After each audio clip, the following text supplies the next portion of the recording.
Karama TV olwo ensonga zembadde njagala okubeera nga mpisaawo olwaleero ensonga ezo zikwata ku baana ba Jordan abagenda okugenda nga 15 olwo amawulire agatandise okufuluma nga gagamba nti ennyonyi ye15 ye Jordan baagisazizzaamu njaga okutwala omukisa guno bagamba nti abagamba ekintu ekyo kyonna abalimba ennyonyi ye15 eye Jordan ng'eva Amman gyeri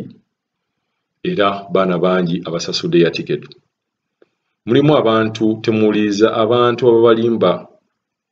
ne babagamba ebintu ebitakwatagana lwa nsonga abantu bano bebaleetera n'abantu oba ababoosi b'abantu okubeera nga tebasasula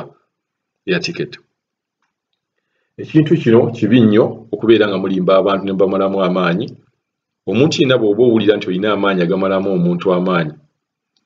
awo galyemu ku busi naye muve ku kuwa bannammwe information enkyamu ennyonyi ye15 gyeri n'olwaleero abaana abe Oman jjukira era baali bagamba ennyonyi tegenda kubeerayo abaana mwabalabe nabo baleetedde nga bagenze era wano Kadama TV tugenda baleetera abaana abo nga batuuse ne wa gye bagenda okubeera mu quarantine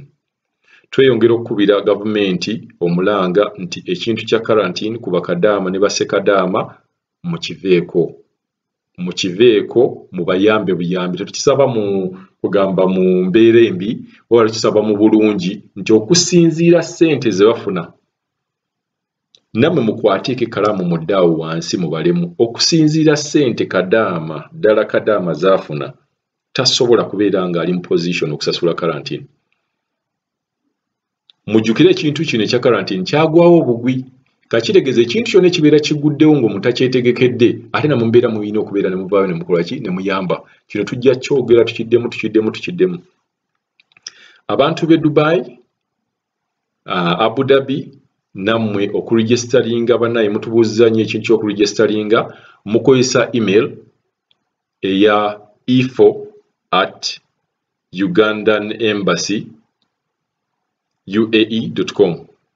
gye mubeera muyina okukozesa okubeera nga mweregisteringa then newabeerawo ekintu ky'abaana batubuuzizza ddala abaana bagenda 15 nsobola okusasulira omugugu gwange bwe mbeera nga nsukka mu kiro ze baatusabye ekintu ekyo njagala omuntu akubira ddala ticketing office twabawa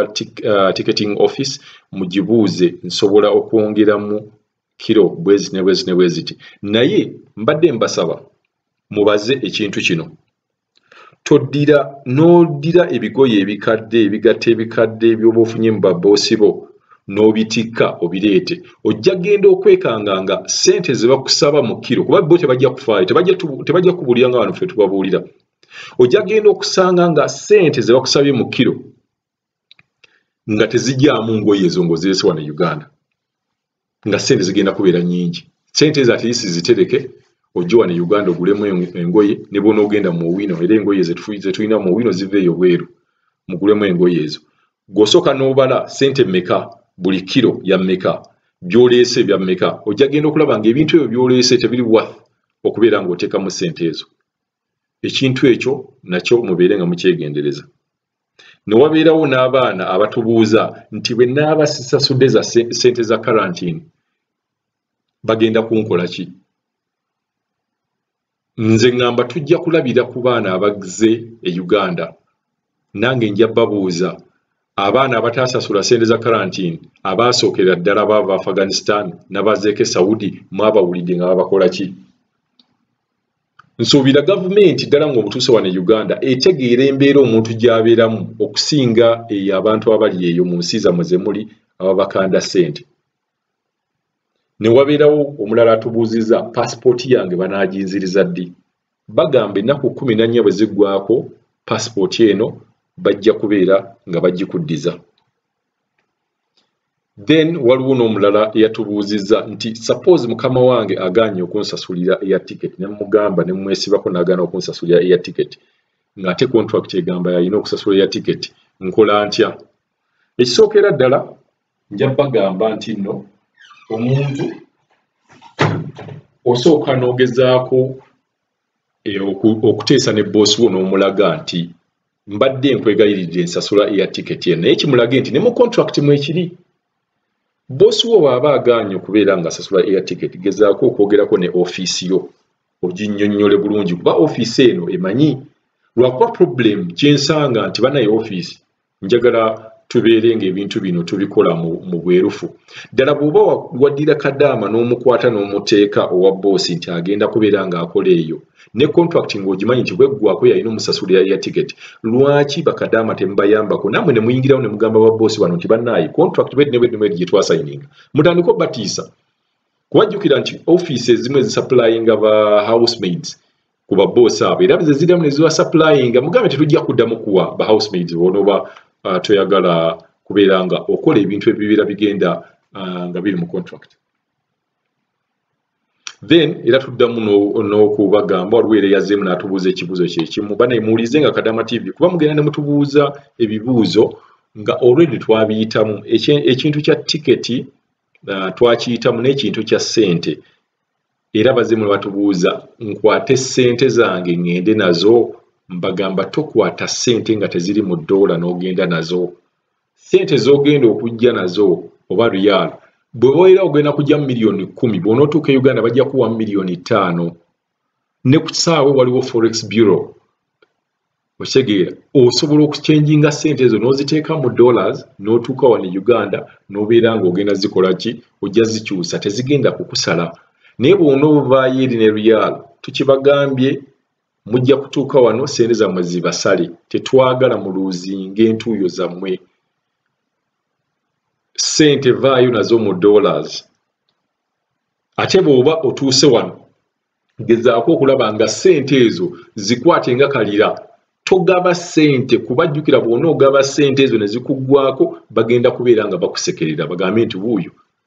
yagenda ebweru laba kikyazzeemu ne bu bizinesi bwe babasomera banaye abaddayo sooka okuulinge ssente ezo sooka oziteeke ku akawunti okuulinge oyinza n'okumala omwezi gwe kennyini laba embeera eri mu Uganda gyesomere naye bw'onoova eri ne bakusomera ddiiro wiiki emu n'obeera ng'oteekamu ssente ezo ojja kusalwa kuba ojja kubeera nga toweetegekedde embeera y'e Uganda ojja kubeera toweetegekedde embeera y'e Uganda gezaako okulaba nga ssente ezo z'ofunye sooka okuulinga esala pressure omanye nti bannaye zino ssente kubajjukira nti oyinza okubeera waliwo bakadaama nga yava wano nga takwata nkooba miliyoni nga 10 kati bodde eno n'osanga ssente z'oba zewasukuma nga maama wo yakuyamba n'azitereka miliyoni 10 n'ozisanga ojja kubeera ng'okyamuse ng'olaba ssente nnyingi nnyo naye olaba ssente ezo z'ogamba miliyoni 10 miliyoni 2 ofuna omufere zonna n'azikutwalako omulundi gumu ate mwegendereze ddala abafere omulundi gumu ssente zo zonna z'otobedde emyaka 2 mu kubonaabona mu biki n'azibeera nga zikutwalako mu lunaku olwo mu lunaku lumu bino simanyi ssente z'embaga simanyi waliwo olumbe simanyi biki era ne bwe wali e Uganda wali tocontributinga sooka weefeeko sooka weekulaakulanye okugabagabako bw'obeera ne miliyoni emu bw'obeera ne miliyoni 10 gabako emitwalo nga 5 aye n'obukodo si kirungi naye ng'abantu boogabira tobagabira nti nno olina kyogenda obafunamu bawe buwi ogambe nti nno ku lwa Katonda omuntu ono kamuyambe bwenti ne bwenti ne bwenti mitwalo nga 5 esigadde ssente ziteeka mu bizinesi naye nga bizinesi eyo gw'oba wennyini gw'oba ogyesomera totuuka mu wiiki esooka n'obeera nti n'ogenda kubeera nga otandika bizinesi ne wabeerawo n'abalala baatuuza waliwo abawala babeera bafunye embuto nga bali Buwarabu ne bagamba nti bwe mba ntuuse e Uganda waliwo ekibiina ekisobola okunnyambako okubeera nga zifightinga for my rights ye bana ebibiina bino gye biri boosi wo bw'aba yakutikka olubuto lw'oteeyagalira waliwo ebitongole by'abakyala osobola okugendako ne mufida n'obeebuuzaako nti nina olubuto kubajjukira nti ono omusajja tagenda kubeera nti naasigadde Oman asigadde Saudi Arabia abeereyo ng'alya butala gw'otobe n'omwana olina okubeera ng'ofuna obuyambi mulina okutuwa ku ntegeeraganya bayina ebitongole bino birina okukontaktinga kampani yakutwalayo ne kontaktinga oyo omusajja alina okubeera ng'akuweereza obuyambi buli mwezi abaana babeera bazze wano n'abaana kale bakadaama babeera bazze wano n'abaana oba babeera bajja wano n'embuto ne bazaala boosi ono alina okulabirira n'omwana oyo ekintu ekyo nakyo njagala mubeere nga mukiteeka mu nkola nti omuntu tolina kubeera ng'otoba n'omwana ng'ate omusajja yamukuzaalamu ali Buwarabu nga talina wadde n'ekintu kino ekimu ekikuyamba kyakuyambamu.